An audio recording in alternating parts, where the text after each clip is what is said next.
and I was on my hands and knees on the floor like a cat, birthing my baby. It was amazing, this feeling, like, and I was just screaming and like rah, and yelling and like, come on. It was just so empowering. And then she came out and I grabbed her from in between my legs and I pulled her up just the way I wanted to. I had my children on the floor. I was on my favourite blanket that my grandmother gave me, on the floor like a cat.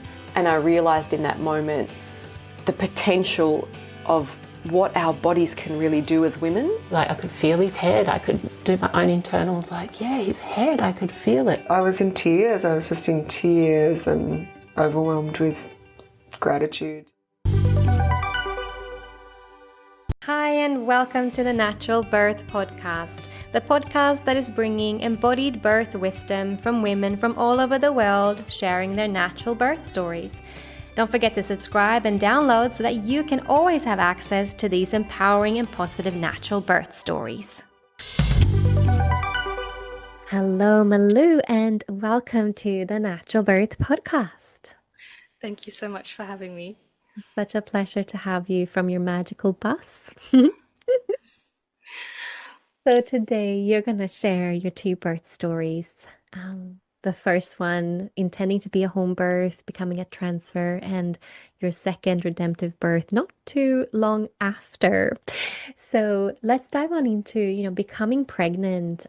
Was it always obvious for you that you would have a home birth and want to have a natural birth? Yes, absolutely. I'm of course very, very into natural living. So, and I always like to know everything about how everything works. And I wouldn't take, a piece of information and just be like, oh, okay, I'm going to do it that way. I will always just investigate and research how it's, the best way to do it in the most natural way. And I've heard so many horror stories in my life from other moms. And I just felt like this can't be right. It can't be that horrible. It's natural. So, giving birth naturally and without horrible pain should be possible too. And of course, there were a lot of people by that time surrounding me that also had a natural birth. And I found your podcast actually. Because of actually my chiropractor advised me your podcast. She was into natural living as well, and I was seeing her a couple of times a week. And she said, you should listen to birth stories. And I was like, oh, I didn't know this existed. So I was listening to your podcast on a daily basis. And that's when I learned so much about, natural birth. And it actually made me so excited. And so I had so much trust in the female body. And I was like, I'm going to rock this. I'm going to do it, And this was when I got pregnant. But before that, I always knew that I wanted to do it in a natural way. Also parenting, having my kids close and just not listening to all the rules that my parents, heard from their parents, just like, a natural approach was always something that I had. Yeah. Beautiful. And how did you go about finding your midwives? And did you go with publicly funded or independent midwives? So I actually applied for, I wanted to go for a natural, independent midwife. So there was actually a story to this. So when I got pregnant for the first time, I had a miscarriage. And the second time around, I had another miscarriage. And both times I was ecstatic. I was so, so happy that I was finally pregnant. I wasn't trying for a long time, but I've been wanting to be a mom for a very long time. And I always knew I wanted to do it with an independent midwife. So I found one actually for my first, that turned out to be a miscarriage. And then of course the dates moved. So I lost the baby, and then I got pregnant again, and I had to reschedule with her. And by the time the third pregnancy actually stuck, which was then turned out to be Aya a year later, she didn't have a place anymore for me. So, and I actually was expecting her to have still a spot free, but she didn't because it was summer holiday and she didn't take any clients during the summer. And by that time, I couldn't actually find a midwife very easily. So I had to find someone else. And of course, it had to be a little bit more close to home. And I lived back then, I was in the Netherlands in a big city. So I had to go for comfort and also that it was easy to reach. And, you know, you have to be in the surrounding of the midwife, of course. So I found the most natural one that I could find back then.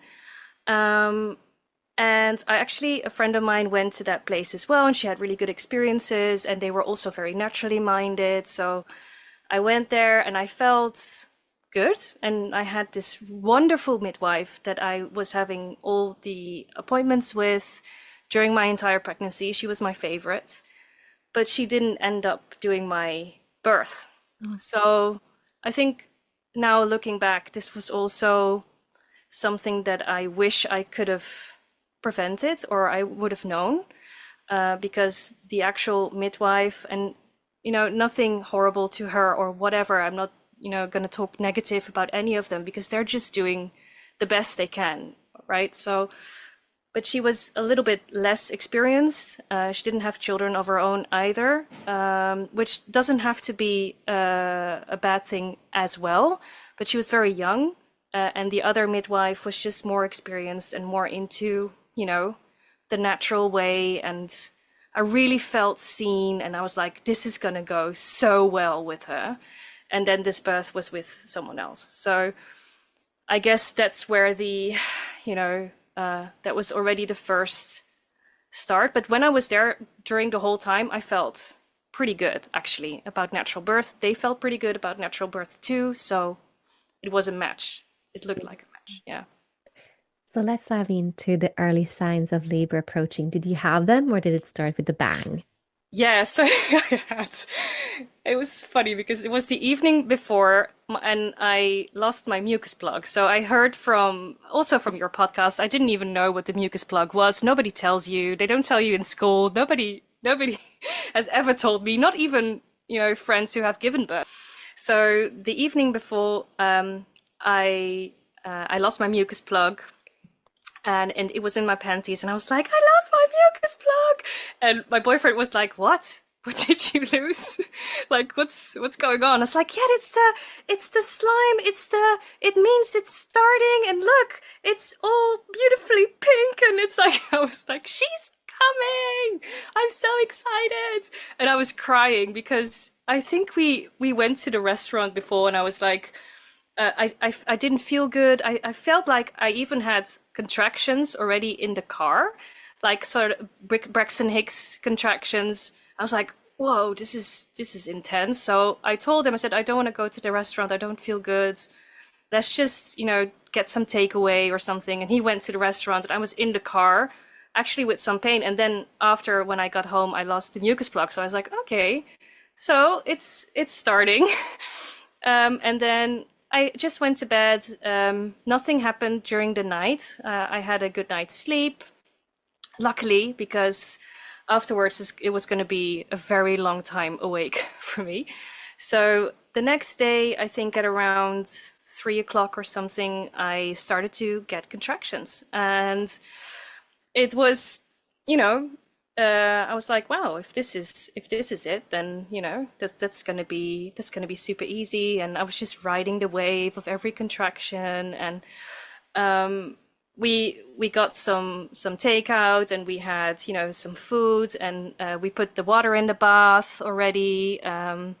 So just for your information, I was living at that moment in the bus on a farmland in the Netherlands. It was the middle of summer.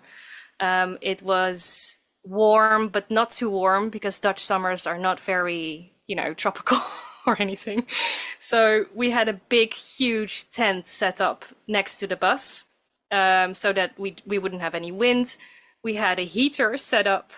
We had the bath set up, and I decorated the entire place with like, psychedelic, what do you call them, blankets and pillows everywhere, and it was just a dreamy setup with fairy lights. It was just so dreamy. Like, "Oh, this is gonna happen, I'm gonna do this. I'm gonna birth my baby in the bath and all that stuff."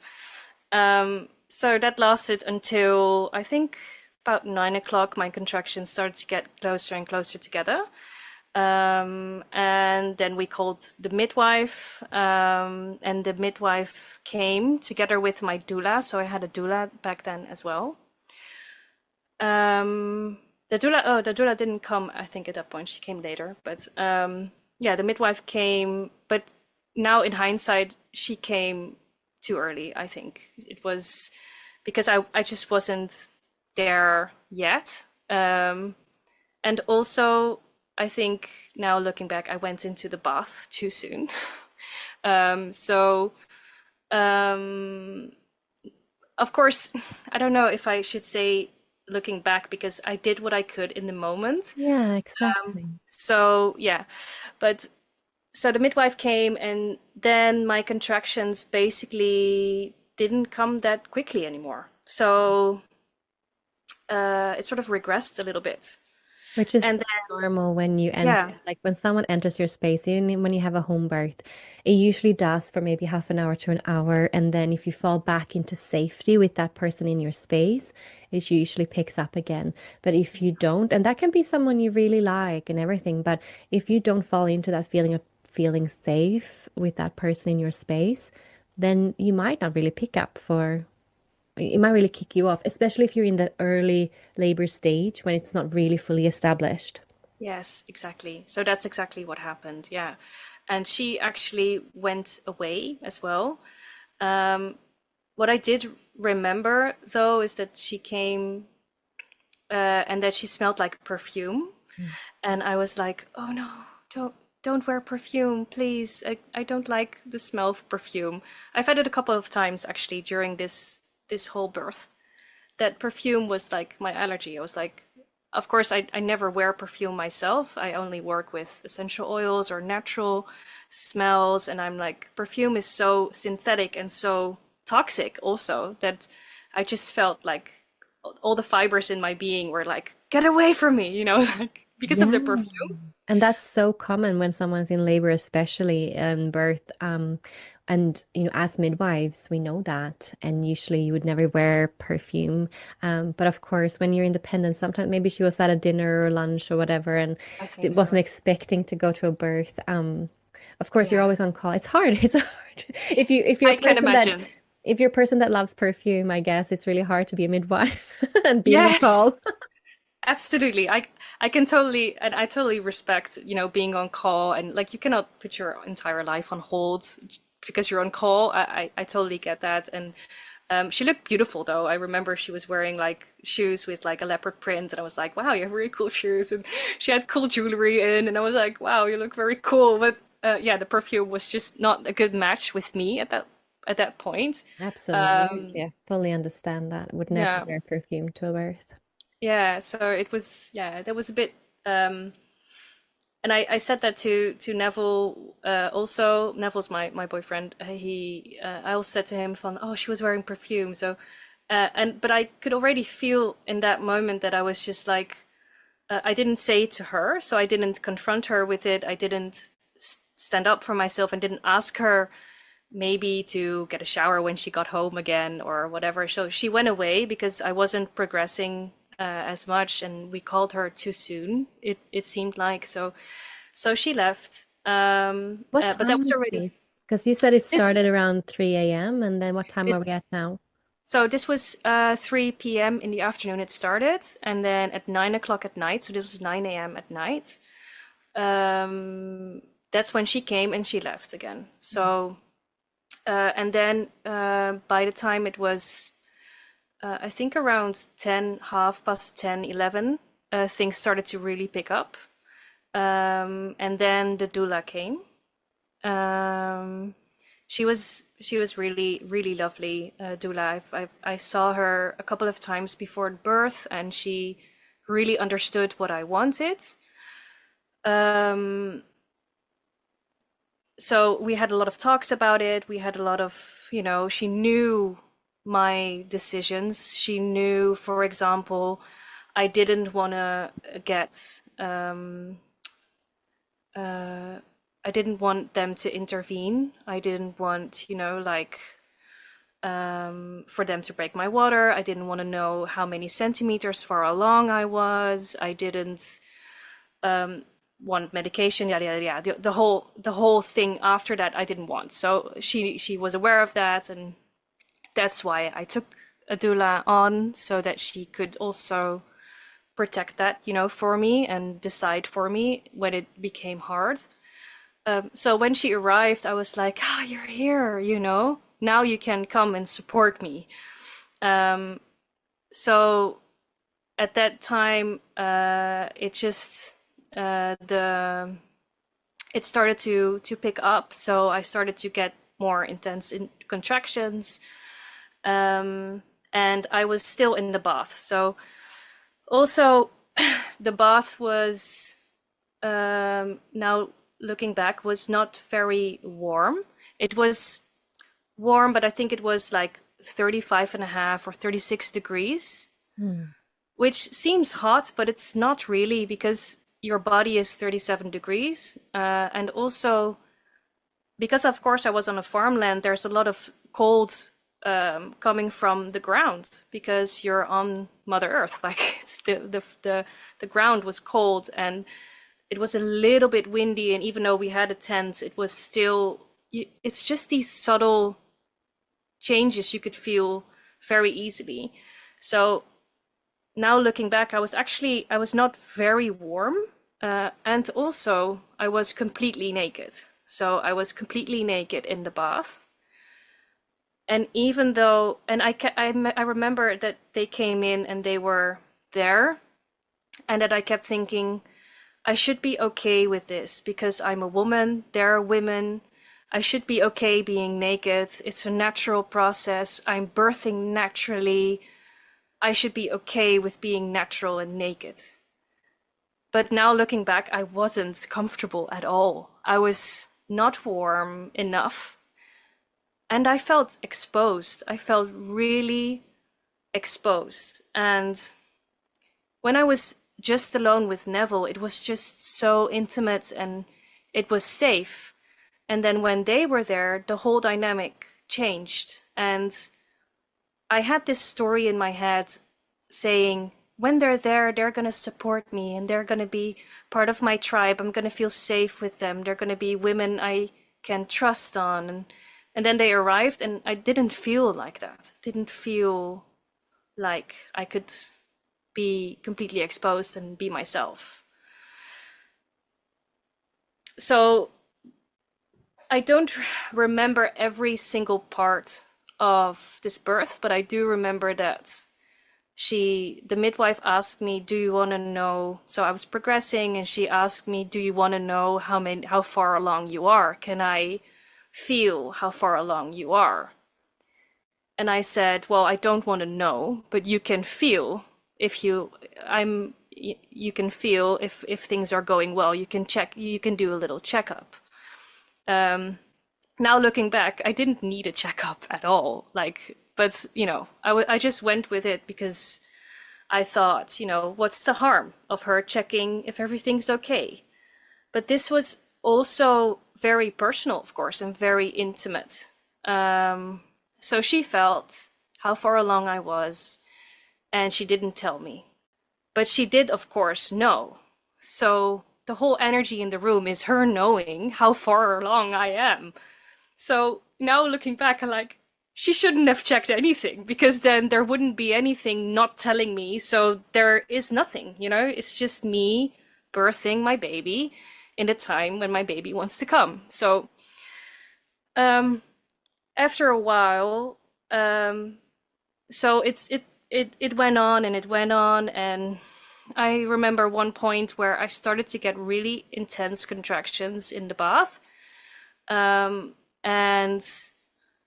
I remember the doula actually saying to me, when you feel the urge to push, you should just, go with your body and go and just, move with it. So I did that, but I also felt that the midwife wasn't really agreeing with that. So they were actually going into a sort of a discussion, not really a full-on discussion, but energetically, the midwife didn't agree with pushing.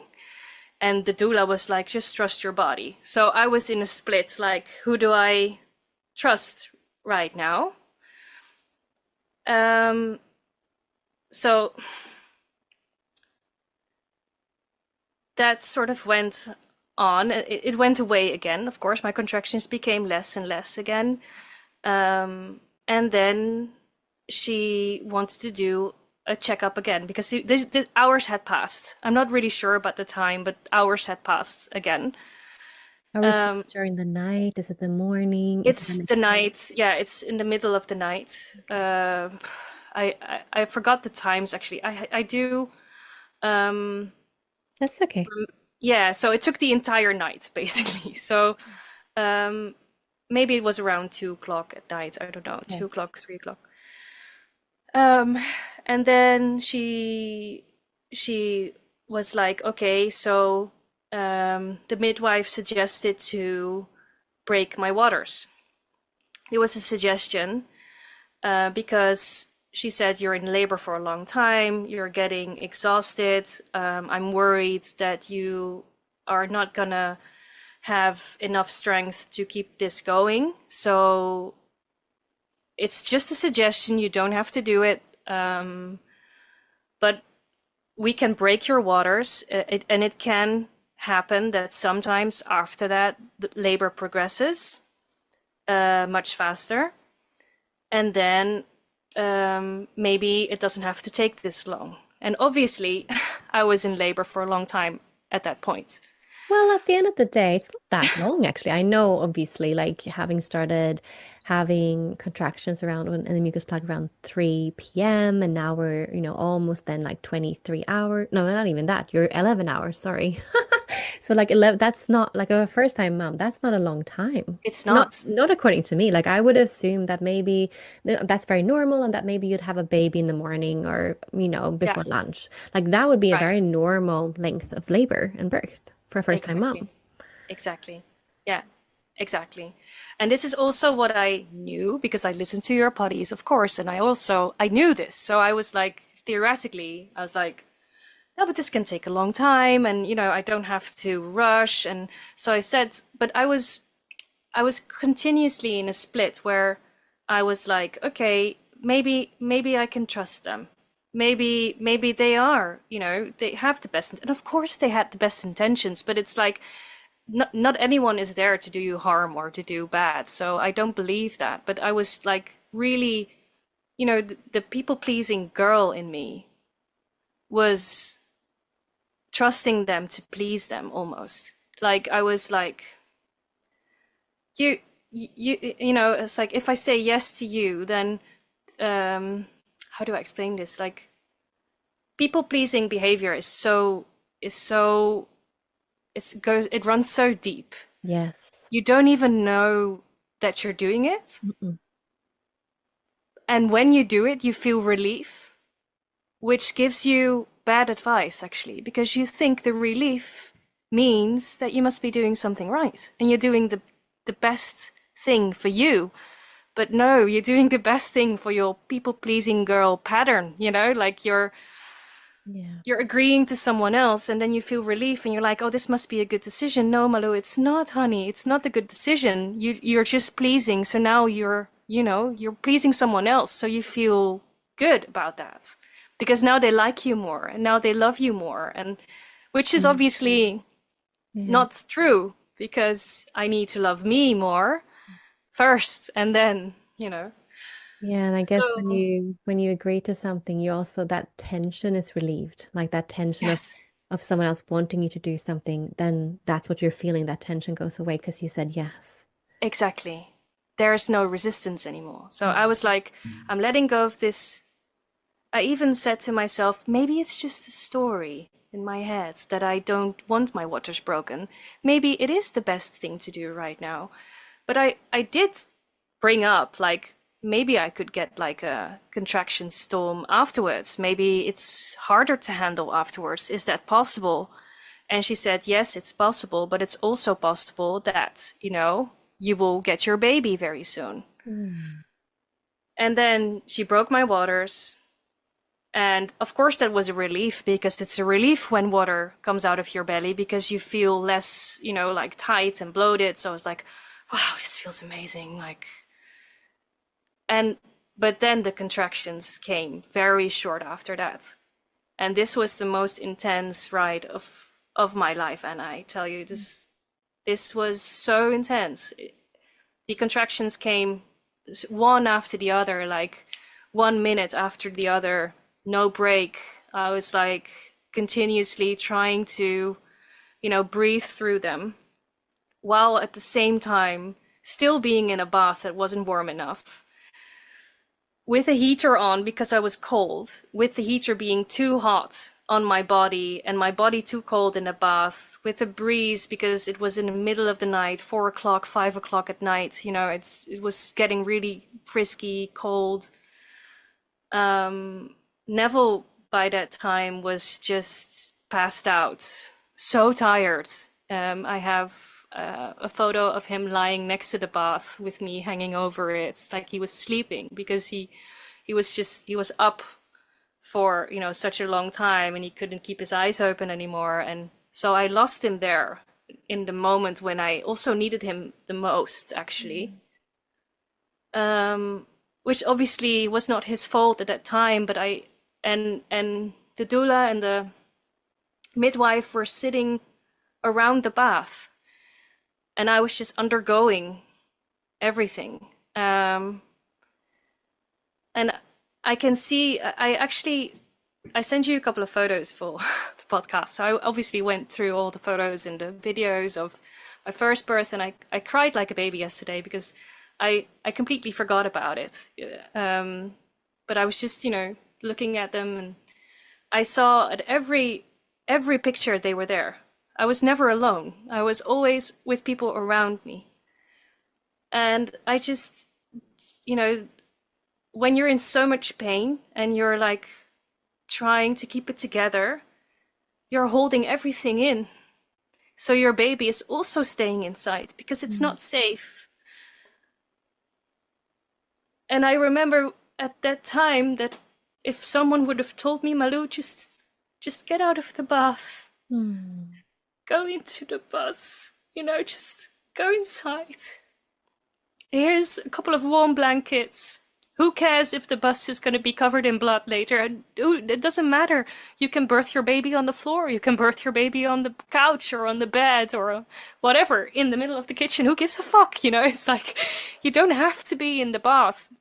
But I thought, but I wanted to be in the bath because this is the best for the baby. And I've already said, I'm already doing this, and it's too much hassle to do anything else. And they did, of course, try to get me out of the bath for a moment to speed things up, but it wasn't with the right intention. It was like, they were like, maybe you're too comfortable in the bath, and that's why it's stopping.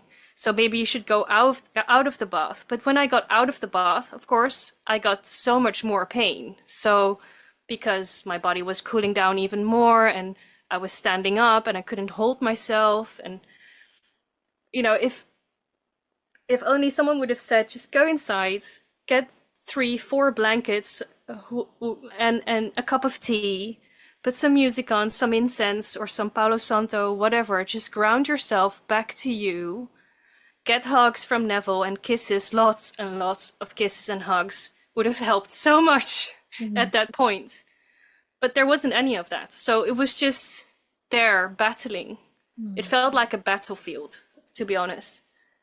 And then she actually felt again how far I was. And then she didn't tell me how far I was. because of course, I said I didn't want to know. But she said, nothing has changed since the last time I checked you, which obviously is also information I didn't want to know. So I felt so discouraged. I was like, what do you mean? Like, okay, so nothing has changed since the last time you checked on me, how far I was dilated? And now looking back, I'm like, why would you say something like that? It's a moment in time. So it could be that 10 minutes before or half an hour before I've listened to your podcast as well, that it could be way different. It could be that I was 8 centimeters before and 5 when I was, I don't know, half an hour later or something. It could be, it could change quite quickly. But I just, I wasn't relaxed at all. So, and then the whole, oh, I forgot to say as well, when she broke my water, of course, there was meconium in the water, which, of course, she said, I'm not going to do anything with it because, it's quite normal. She's a baby to term. She's 40 weeks now. It's quite normal that there's poop in the water. So I'm not, there's no alarm here for me. But yeah, it did have consequences later when she mentioned that she was going to leave, that her shift was going to come to an end, and that her colleague was going to come, and that she didn't know if her colleague was going to accept the meconium in the water, because of course she had to do a little briefing, and maybe her colleague would advise to go to the hospital anyway. So then I got the choice. Do you want to transfer to the hospital? And my first reaction was, I just became angry. I was like, no, fuck no, fuck no. I don't want to go to the hospital. I know what's going to happen in the hospital. We're going to get I'm going to be medicated. I'm going to have all the interventions that I don't want.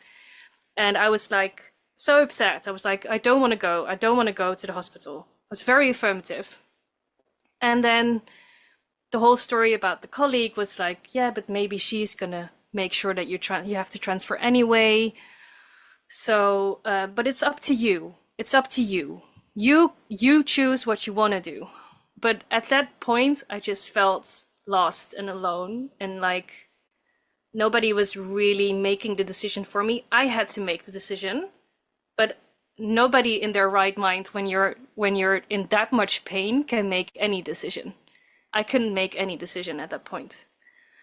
And I'm not trying to blame others, but it's like, I had this, I think I expected the doula and the midwife to make the decisions for me that was really best for me, which obviously they did, but they were maybe not a good match for me. Maybe they were not the right person for me. And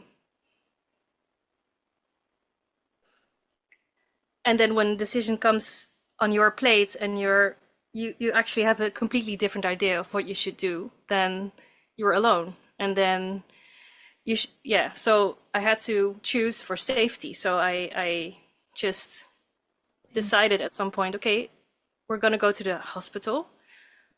They said, okay, Malou, we're going to make sure that everything is nice in the hospital, that, it's going to be a warm setup and you're going to have your natural birth that you wanted, and you don't have to do anything you don't want. And so that sort of got me over the edge, like, okay, I'm going to go. So I'm just going to make sure I'm going to make this, a good birth. And it sounds like, that it was a perfect storm of your internal good girl and, wanting a certain outcome, and then not really being supported in that time when you really needed the support from both your husband, who was exhausted, who fell away, and your doula, who wasn't showing up the way that you would have hoped for, and the midwife, who was, doing her midwife thing and, obviously doing what she thought was best, but wasn't in alignment with what actually you thought that midwife would bring to you, and the feelings Right. you had about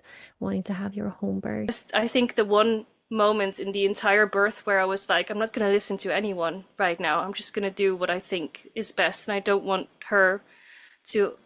myself to go, have a C-section and have all that afterwards. Like, so I think this was the only time where I really stood up for myself and just, the strength in me, pushed her out. And the I think the wisdom from this birth, I'm cutting it short a little bit because I can tell a lot more things about what happened after the birth and everything. But let's just say that if there's one, like if there's one intervention, usually a lot more follow. And this is exactly what happened and what I already thought would happen. When I went to the hospital, and I'm not saying, it's everything is bad that happens there, but they have protocols and they just follow protocols. Which also resulted in Aya being away from me for like almost 15 minutes after she was born, because they had to do some checks with her, even though she was breathing correctly, but they had to do some checks because she was stuck in the birth canal for a long time. And so there were all these protocols that, I believe the hospital looks at women in a medical way and not really in a empowering way, like that women can actually do this. So I felt taken care of, but I felt taken care of like I was a sick person. Yeah. So, and I was of course debilitated as well, because I literally couldn't feel my legs. So I was like, you had an epidural. Yeah. So it was very, very traumatic in that sense. And it took me a while to actually come to terms with it and to really be okay with what happened. And luckily Aya is like the sweetest, most fun, amazing, energetic girl on this planet. So that made up for a lot of it. But you can tell it's still coming up when I tell the story. But yeah, that was how it gave me a lot of wisdom and strength for my next birth, that's for sure. Yeah. It transformed me completely. And I think what I know now, and I also remember that you said this in one of your teachings, that you said everything that you have now, like your shadow side or anything that you're pushing away, or that's going to come up during birth. And that's exactly what this was. Like the people pleaser in me was just, I was in my own way also. And I should have listened to my inner voice saying, I don't feel safe, go away. Or I need to feel safe again. What do I need to feel safe again? Yeah. And you already know, but when you're a pleaser, you're not thinking about yourself first. You're thinking about other people. Yeah. So,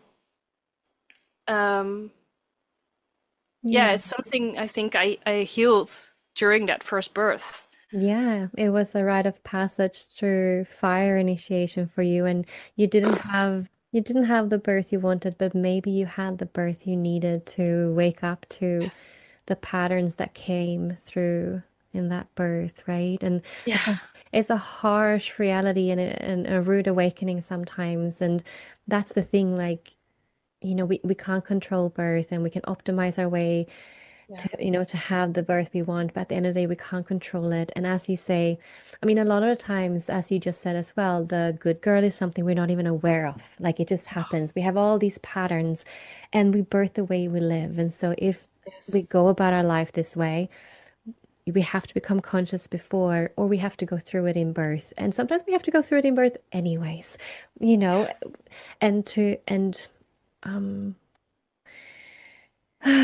what a fire initiation. So after this, though, you become pregnant pretty quickly again. Yeah. So I was 7 months, and I got pregnant again, and we still don't know how. It was I think I know how. Yeah, no, but I mean, it was very much of a lucky shot. It was like, it wasn't because I really look at my calendar and I know when my period is, and so I'm always very, meticulous about these things. And then, she just decided to come, Lily, so my second. So she, all of a sudden, I was pregnant while I was 7 months, and I was like, okay, we're doing this. We're doing this again. And this whole pregnancy was, it was so much different. It was, of course, it was just like yesterday. So I remember, it just felt like one long pregnancy, to be honest. Because when you're 7 months postpartum, I was fully breastfeeding still at 7 months. I'm still breastfeeding her today.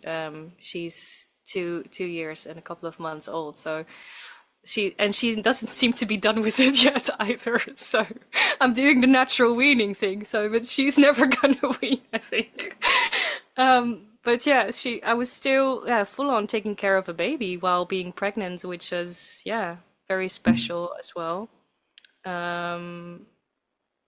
So that whole birth, that whole pregnancy actually was, I felt a lot more easier in my body. The transformation was less intense. I think I had a lot of body image issues with my first pregnancy, changing and getting, my body changing. And now I was like, it's good, It means my baby's growing. And I just felt a lot more confident and a lot more at ease actually during this entire pregnancy. While also at the same time being super determined to get it, to do it differently this time. So I was pregnant, I think, for 7 weeks or something, and I already applied for a midwife. So I already found a midwife that I wanted to go to. It's like a midwife center, which I would totally recommend to everyone in the Netherlands. It's called Dana. It's an amazing center and they do caseloads, but they have just one. You either have one or the other. So you have two possible midwives. It's not like a big center with like 20 midwives. It's just a very small, intimate team of midwives that have a lot of extensive knowledge the natural way, and they only do natural births. So they're very experienced doing that, and all the people working there are like super naturally minded. So it felt like a warm bath just going to them. And I applied for them as well in my first birth, but they were completely full because of course they are caseload, so they don't take on a lot of clients, so that they can they can be personal with their clients. And I went to them to do the checkups, and they also did this wonderful thing, which is sort of like it's a therapy. I forgot the word right now, what it is, but they basically mimic your last birth, and they rewrite the story. So and it's supposed to be a couple of sessions. You do it at the end of your pregnancy. It's so bad that I don't remember the name of this therapy, but they're specialized in it. But maybe I can send it to you later. But it's a therapy that they do. They basically you're going to a sort of a meditation where they guide you through your previous birth story. So she did just that. One of the wonderful midwives that work there did this with me, and she basically just asked me questions about my birth with Aya, and like I was there. So she said, "Where are you now? How do you feel? Is it warm? Is it cold? Who's standing next to you? Who do you want to be standing next to you?" So we were rewriting that story, and she basically asked me to bring everything up and then change it in the moment. So she said, "Aya is now coming out of you. What do you want to do? And I remember when she was born, I wanted to grab her, and she had some water in her mouth, and I wanted to suck it out of her mouth. But in the hospital, they said, no, no, we don't do that here. And I was like, oh, okay. And then, so during that session, she said, what do you want to do? So I want to suck it out of her mouth and then hold her and just hold her for the rest of the day.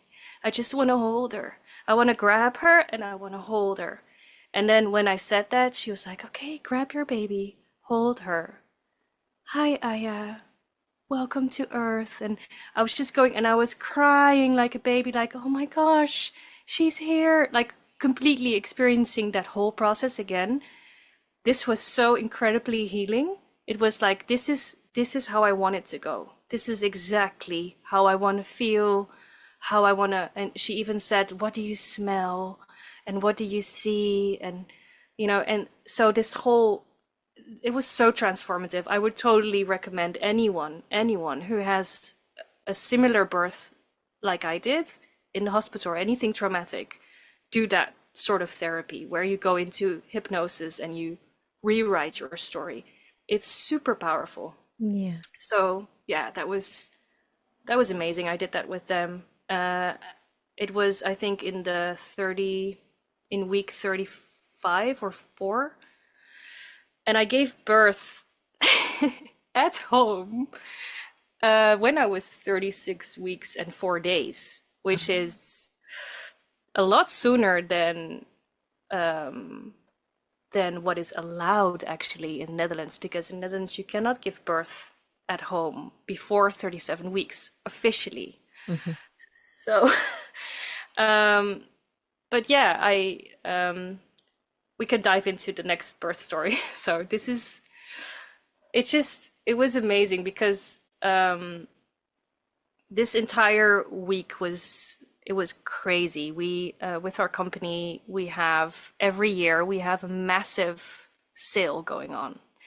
It's called Green Friday. It's like during the Black Friday sales, we have Green Friday.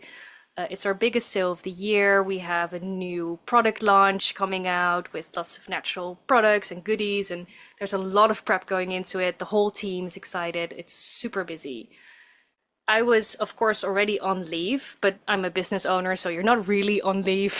It doesn't really exist when you're a business owner, but I was trying to be on leave, but in that week it was just extremely busy. So I was still doing, I remember that night when Lily, the day before Lily came, I was still on the computer doing all sorts of, I don't even remember what, but we were working hard. We had takeout. The whole team was there at the kitchen table.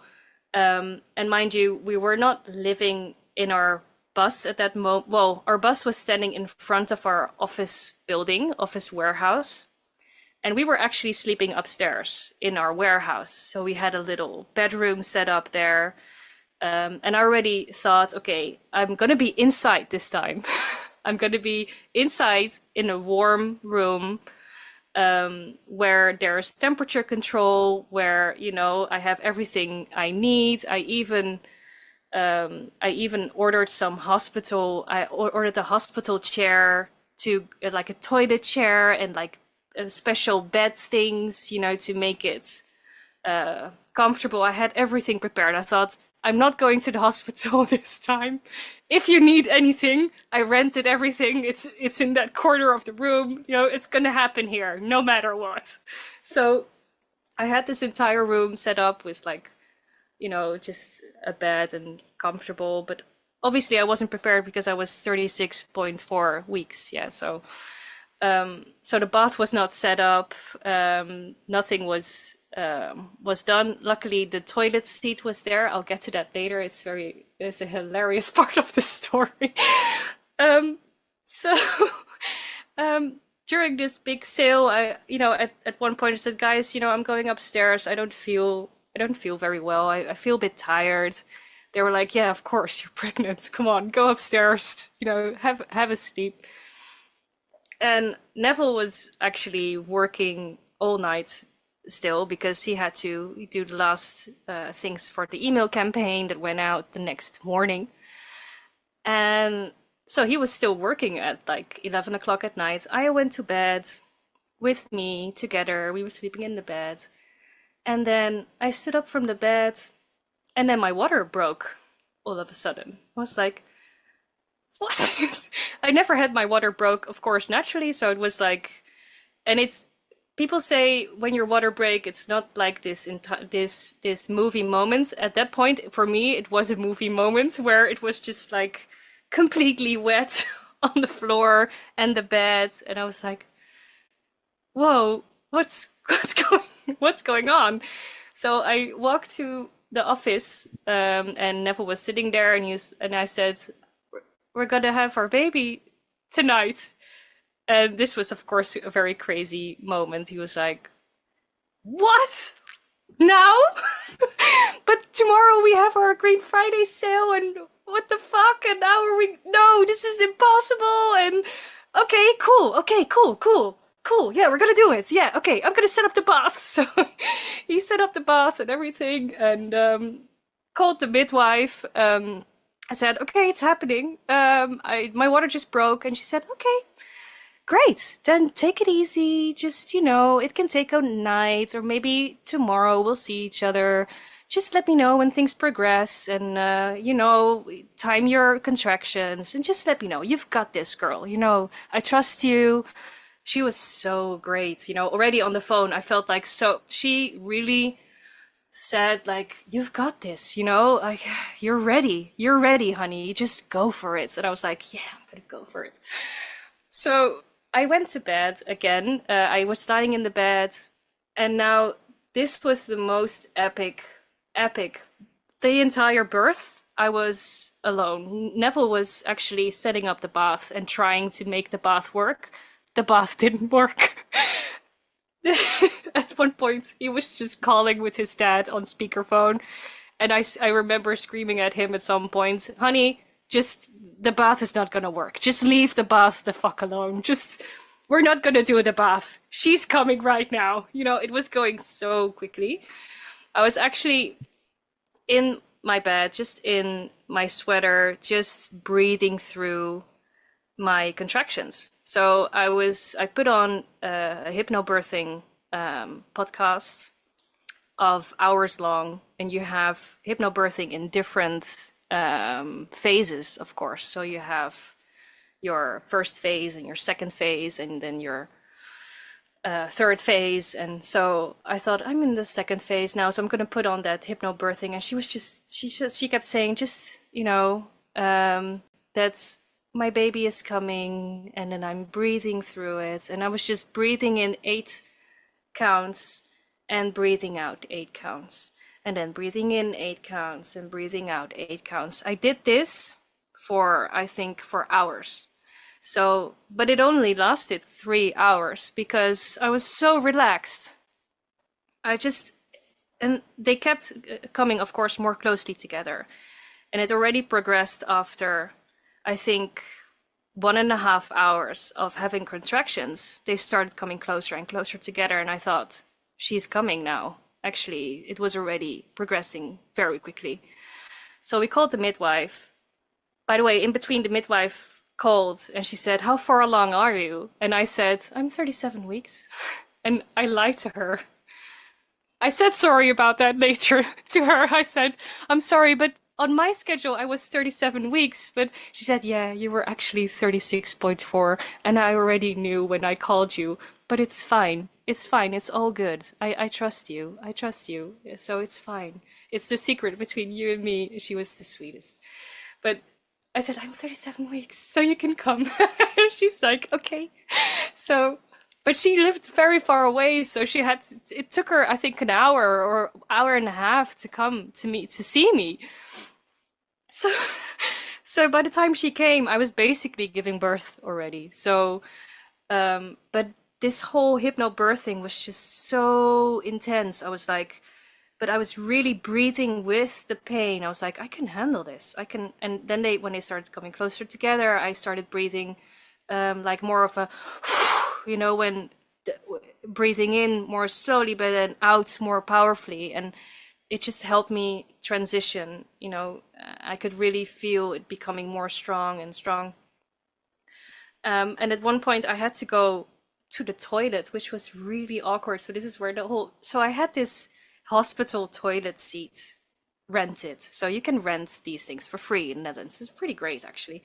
And I had to go to the toilet, but of course I couldn't walk to the toilet. It was too far away, and I would have given birth to my baby on the way there. So at least that's what it felt like at that point. So I said to Neville, "Honey, get me the toilet chair right now. Get me the toilet chair. I have to go to the toilet." And then he's like, "What? Why do you have to go to the toilet?" So yeah, I have to poop. I have to go to the toilet. He's like, "What?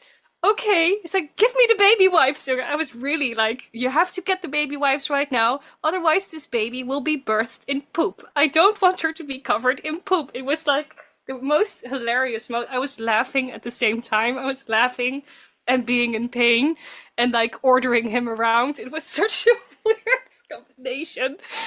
And then I had to go to the toilet, and I had to do a number 2, which I know it's really weird to say on the podcast, but it happens during birth as well. And I was just like, but I was so confident. I was like, "Get the chair now. I'm going to do this now. Okay. And then I'm going to go back into the zone." So I made sure that I had everything wiped. I was like, "Okay, this was intense, Malou, but you're going back to your zone.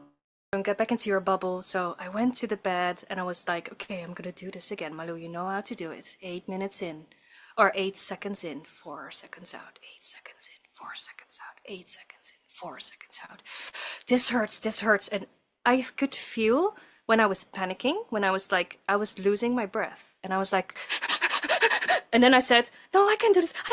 I can't. Go back to the breathing. 1, 2, 3, 4, 5, 6, 7, 8. Almost there. And it felt like this rhythm, this music going through my body. Like, okay, if you follow the rhythm, everything will be fine. Everything will be fine."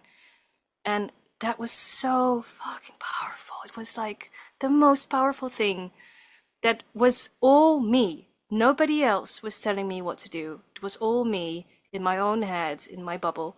And I was so comfortable. I was extremely sweaty. I was very hot because I was wearing a sweater. I was wearing a black sweater. But it was my favorite black sweater. I was so cozy. I was like, "Oh, this sweater." I was safe in my bubble, in my breathing, in my pattern. And I was just, reaffirming myself all the time. And then I had moments when I panicked, but then I got back into the zone. And then the midwife came in and I screamed in between, like, "Where's Alice?" And Alice is the name of the midwife. "Where is she? Where is she? Where is she coming?" And like, "Is she coming up? Because the baby's coming now. She has to come now." And then she came in and I said to her, "What do I do? What do I do? What do I do? I don't know what to do." She said, "Honey, you know exactly what to do. You know exactly what to do. You're doing fantastic. You know exactly what to do. This is great. Wow, you're doing it." And I was like, okay, yeah, I'm doing it. Okay, I'm doing it. And she's like, I feel like I need to push." She said, "Just follow your body. Just keep doing what you're doing. And I followed my body, and this was so epic. Like, I could feel her coming down. So she was going through the birth canal. I could feel it. This is the most extraordinary feeling in the entire world. It was so amazing. It didn't hurt at all. It was like, it was just like this, it just moved through my body and I felt the urge to push and I pushed with my body. So I didn't even push in a sense that I was like, I was just like, like sort of surrendering to the push and opening my body. And I was on my hands and knees on the floor like a cat, birthing my baby. It was amazing, this feeling, like, and I was just screaming and like, rah, and yelling and like, come on. It was just so empowering. And then she came out and I grabbed her from in between my legs and I pulled her up just the way I wanted to. Like, I pulled her up and she was there and she didn't cry yet, but I knew everything was fine. So I looked at her face and I gave her so many kisses. I was like, "You're here. Oh, schatje, honey, honey, you're here." And the midwife, she just looked at her and she was a bit like, she wasn't there yet, Lily. She was just waking up and she said, it was so sweet. She said, "It's okay, just give her some time. Just give her some time. She needs to, she has worked hard. Just give her some time." And then she cried. And she was like, and I saw in the picture, I sent you a picture, but I also have a video of this moment. It's a very dark video, but I saw the midwife, she grabbed the umbilical cord to feel the heartbeat, I think in the umbilical cord. I could just see her intuitively grabbing the umbilical cord and looking at her face. It's the most beautiful moment ever. She had so much trust, so much, you could see her entire presence. It was so soft, it was so welcoming, so trusting. And I wish everyone a midwife like this. It's amazing what she did. Even though I birthed my baby, she gave me so much safety and trust in that moment. It was everything to me. So Alice, when you listen to this, thank you from the bottom of my heart for that moment. Um, so yeah, and she was born and she was there. And then we had the most amazing afterwards, like I think 45 minutes later, I gave birth to my placenta, which was intense, but also very natural, as in my own bed. And it just came out, and Lily was still lying on top of me while I gave birth to my placenta, and she was attached to it the whole time. And we waited until the entire umbilical cord was it wasn't beating anymore and didn't have blood anymore, and she was attached to the placenta all this time. It was so beautiful, like the birth I wish onto everybody. It was, yeah. And by the way, Aya was present the whole time, so she was she was sitting next to, Nevil was holding her, and she was looking at the entire birth, so she saw the whole birth happen.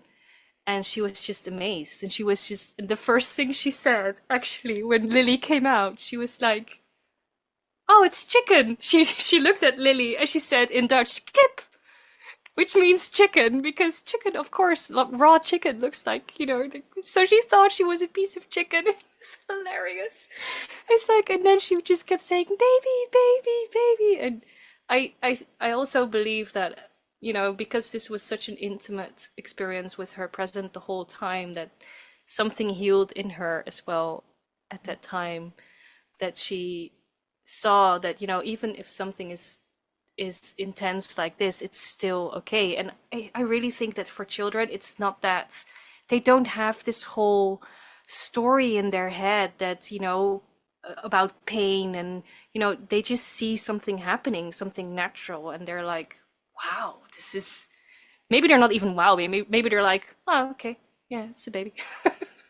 So she was just really okay with it, and she was just happy and just playing with her straight away, like her little sister. And yeah, it's just so amazing.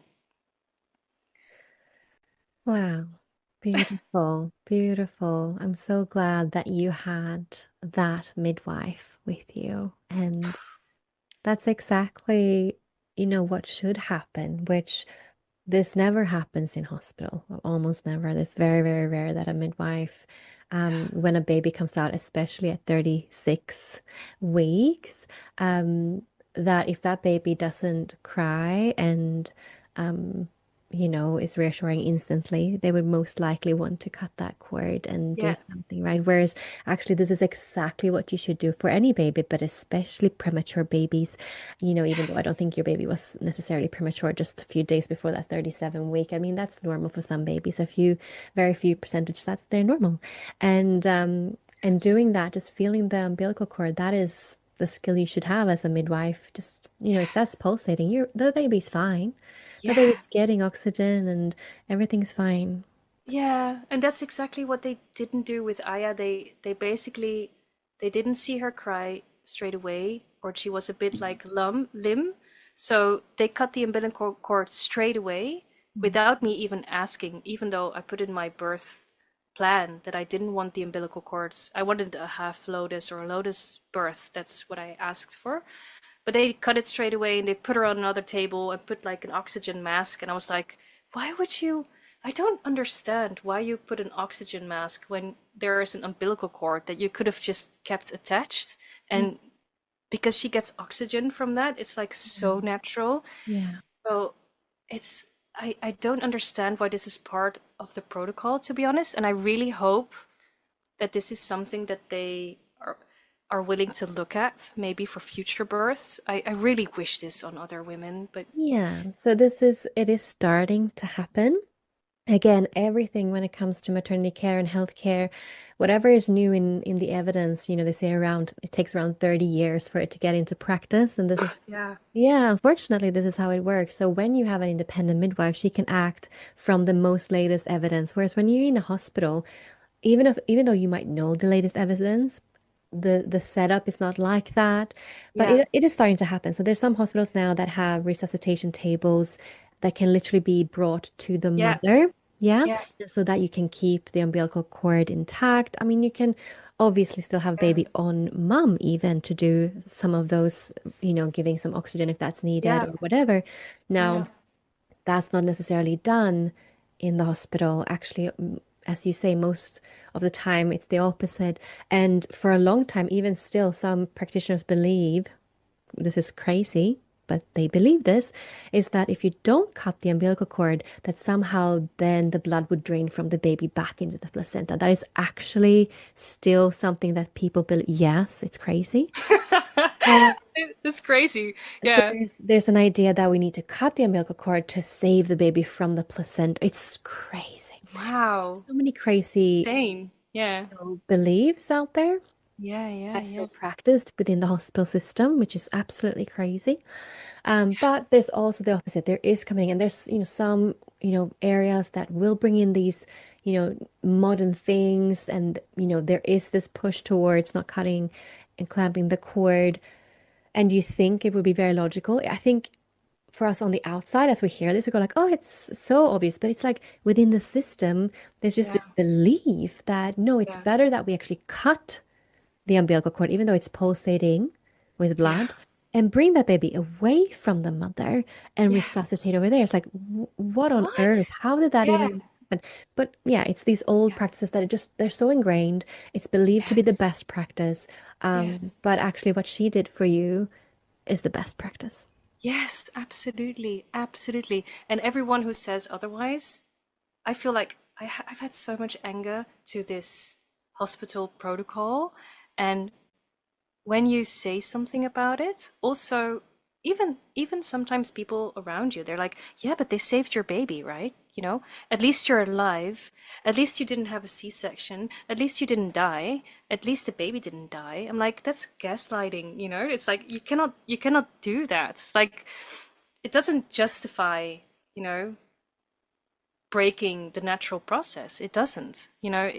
Just because you believe in it, it doesn't mean it's the best way. And yeah, what Alice did and what they did in my second birth, it was just like, this is just intuitively natural. This is how it's supposed to be. You don't have to be a doctor for that, or even a midwife to know that. And you know deep down that this is how it's supposed to be. And you know, all you gotta do, I think, as a midwife or doula or whoever is present, is allowing that knowing to be present, and giving trust, and also, of course, helping if necessary, but only if it's necessary. Yeah. um I think that what is really obvious with your story is the level of safety you felt with your second birth team compared to your first, and that it does really affect us so much, our birth team. And it's a very subtle change, because I believe both that doula and that midwife was probably beautiful and had, as you said, they were pro natural home birth and they were home birth midwives and everything.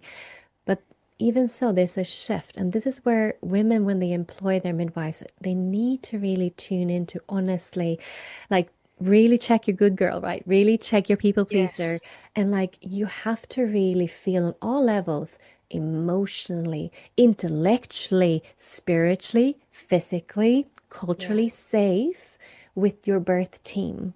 Not just it's ticking the box that I feel maybe intellectually safe, right? Right. Like, Yeah, yeah. a lot of women will choose an OB or a midwife or a hospital or birth and whatever from very much an intellectual like understanding of like, here I've read their pamphlet, or I've like, my questions has been answered the way I wanted them to be answered. But what is your intuition, your gut feeling? What is your emotional body saying? Do you feel Yeah. safe on a very deep primal level with this person?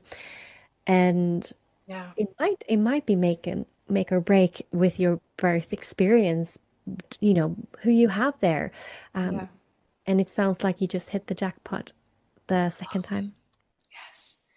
Yes, definitely. And I think, that's the thing a little bit about, finding a midwife or finding your birth team.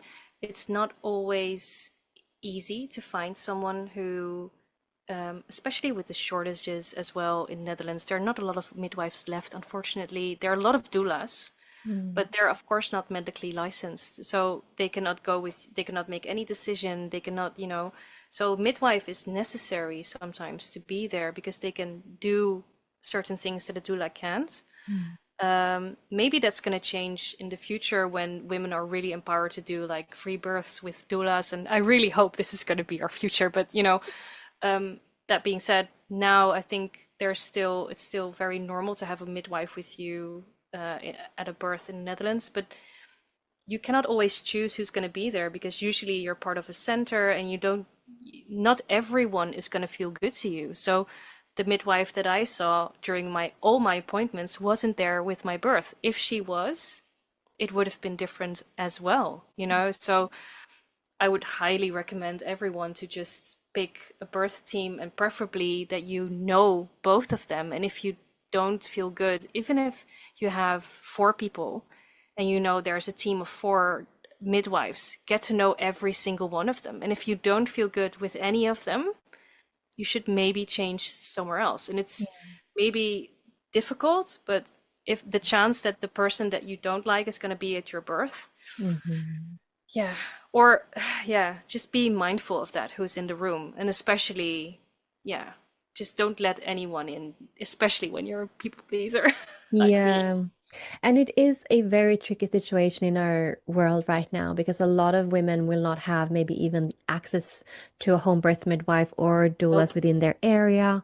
Um, And if they Yeah. do, it's maybe like one or two, and they don't have a choice of several that they can truly go like. So if those two that exist potentially don't feel resonant with you, Yeah. that is also, and when it comes to free birthing, some obviously have that deep desire within them to just birth unassisted on their own. But most who choose free birth are still women who would like to have a wise woman there, who would like to have a home birth midwife potentially, but just don't have either the money or the access to someone that they Yeah, feel this deep trust with, and then choose to birth unassisted. And absolutely. so we have this dilemma. So, for everyone listening, even if you find that, maybe say there's one home birth midwife in your area and you don't feel that 100% yes, really deeply trusting, but you still want to have a midwife present, then the second best is to find a doula, a sacred birth worker, someone that can be there that you do have that deep trust with, Yeah. or even like a sister, someone that that can be that safety for you, not just your partner. Because if you have a long birth, just like your partner did, he passed out, you can only do so much, of course, as Yeah. well as he's probably was so excited and also really tense and all the things, and he passed out. So having someone else too that can help hold that space and feeling of emotional safety, right? Because that's really what we need in labor, like the Yeah. emotional safety and the sometimes those reassuring words like you got from your second midwife there who just came in like, wow, yeah, you're doing it. Like that's what Yeah. you need to hear, right? Or someone who can step in when they see that you're spiraling and really bring you back into center. Absolutely. Yeah. Absolutely. I totally agree with you. And also just with regards to a partner, or even especially when it's the first time for them, it's also so intense, especially if they're awake for such a long time. He was up for like, I don't know, 24 hours. He was exhausted, obviously. And you know, having someone around to take care of him as well, and also picking up that safety that sort of, yeah, falls goes away if your partner's not there. That's, yeah, that's definitely worth a lot. It could also, if I remember thinking, if only my sister was here, even though she's not a birth worker or whatever, yeah, it would have really helped for sure. Absolutely. Yeah. Now, if you had a first-time mama in front of you right now who's about to have her first baby and she really wants to have a natural and empowering birth experience, what advice and words of wisdom would you say to her? I would definitely say, honey, just whenever you are in pain, doesn't matter if it's physically or emotionally, if you can breathe through it and find your center, already start maybe practicing by breathing in 8 seconds and breathing out 8 seconds, and just center yourself in your body and feel that it's okay to have pain and that you're safe, because that safety inside of yourself, that's going to help you so much. And everyone else around you is, of course, a big bonus, and you're going to need people around you. But when you feel safe in yourself and you can breathe through pain, then you know exactly what you need in that moment. And then you can ask for help from that safe place inside of you. Honestly, I would do it a million times again. If I can, I want to have a lot more children, and I would do it exactly the same way. Just breathe through it.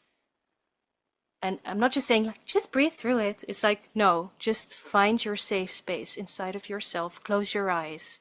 Be the most comfortable you can ever be. Just be your own mom, be your own grandma, be, everything for yourself. And then from that place, ask for help. And then it will suit you. It will be there. You will manifest that around you. 100%. I love that because at the end of the day, no one around you can birth your baby. Like you are the one. So you need to find that inner resilience. You need to find that inner center, that inner safety within the storm. And of course, as we talked about before, birth support matters, but truly what really matters is your internal dialogue, your internal center, what you can access during that time yourself. 100%, 100%. And you can already practice doing that with silly things, already just little moments that you have, like, oh, I'm panicking, or I want to go, find something externally outside of myself to soothe myself. No, try to, breathe through that pain and give it to yourself. That's like the best gift. Yeah. Beautiful. Thank you so much for coming and sharing your birthing wisdom with us today, Malou. So welcome. Thank you so much for having me. And I think it's amazing what you do with this podcast. And, yeah, keep doing what you're doing. You're amazing, amazing person. Thank you for listening. If you love this podcast, then please consider sharing it, leave a review, or make a contribution on our Patreon page. And if you want to connect on social media, then find the podcast on Instagram as The Natural Birth Podcast. Thank you for listening.